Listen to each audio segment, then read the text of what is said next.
Assalamualaikum warahmatullahi wabarakatuh. Saya Reza Amanda Pratiwi dengan NIM 4242244 akan menjelaskan tentang pengembangan tes. Apa itu pengembangan tes?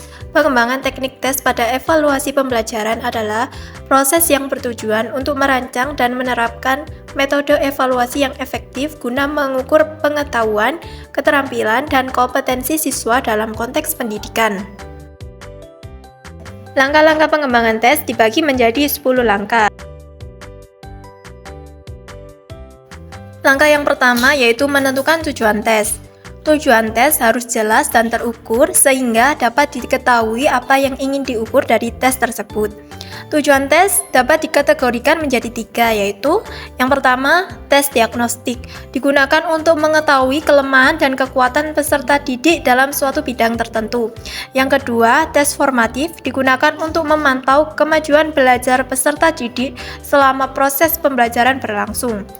Yang ketiga, tes sumatif, digunakan untuk mengukur hasil belajar peserta didik pada akhir suatu periode pembelajaran. Langkah kedua yaitu kisi-kisi tes. Kisi-kisi tes merupakan pedoman untuk menulis soal tes. Kisi-kisi tes harus memuat informasi tentang materi pembelajaran yang akan diukur, tingkat kognitif yang ingin diukur, bentuk soal tes, dan jumlah soal tes. Nah, langkah yang ketiga yaitu penulisan soal tes. Soal tes harus ditulis dengan jelas, mudah dipahami, dan sesuai dengan kisi-kisi tes. Soal tes dapat berupa pilihan ganda, jawaban singkat, uraian, dan kombinasi dari beberapa bentuk soal tes. Langkah keempat yaitu penilaian soal tes. Dibagi menjadi 3. Penilaian isi dilakukan untuk memastikan bahwa soal tes sesuai dengan materi pelajaran dan tujuan tes. Yang kedua, penilaian bahasa. Digunakan untuk memastikan bahwa soal tes ditulis dengan bahasa yang jelas dan mudah dipahami. Yang ketiga, penilaian konstruksi. Dilakukan untuk memastikan bahwa soal tes tidak memiliki ambiguitas dan dapat dijawab dengan satu jawaban yang benar. Langkah kelima yaitu uji coba tes. Uji coba tes dilakukan untuk mengetahui validitas dan reliabilitas tes. Uji coba tes dibagi menjadi 2, yaitu uji coba terbatas, dilakukan pada sekelompok kecil peserta didik dan representatif dari populasi target.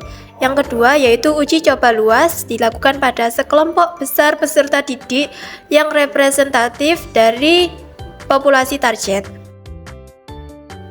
Langkah keenam yaitu analisis hasil uji coba tes.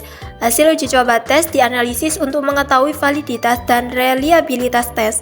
Jika validitas dan reliabilitas tes belum memenuhi standar yang ditentukan, maka perlu dilakukan revisi terhadap soal tes. Langkah ketujuh yaitu perakitan tes. Soal-soal yang telah melalui uji coba dan revisi kemudian dirakit menjadi satu set tes yang siap digunakan. Perakitan tes harus dilakukan dengan memperhatikan beberapa hal yaitu tingkat kesulitan tes, distribusi soal tes berdasarkan tingkat kognitif, serta panjang waktu tes.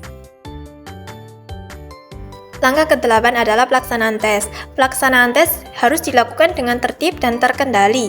Hal-hal yang perlu diperhatikan dalam pelaksanaan tes adalah suasana ruangan tes, petunjuk pengerjaan tes, dan waktu pengerjaan tes. Tahap ke-9 yaitu scoring tes. Scoring tes harus dilakukan dengan teliti dan objektif. Sistem scoring harus jelas dan terdokumentasi dengan baik.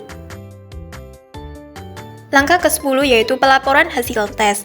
Hasil tes harus dilaporkan secara tertulis dengan jelas dan mudah dipahami. Laporan hasil tes harus memuat tentang tujuan tes, metode pelaksanaan tes, hasil tes, analisis hasil tes, dan rekomendasi.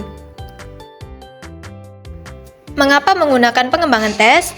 Yaitu untuk mengukur pencapaian pembelajaran, memotivasi siswa, dan memberikan umpan balik. Terima kasih. Assalamualaikum warahmatullahi wabarakatuh.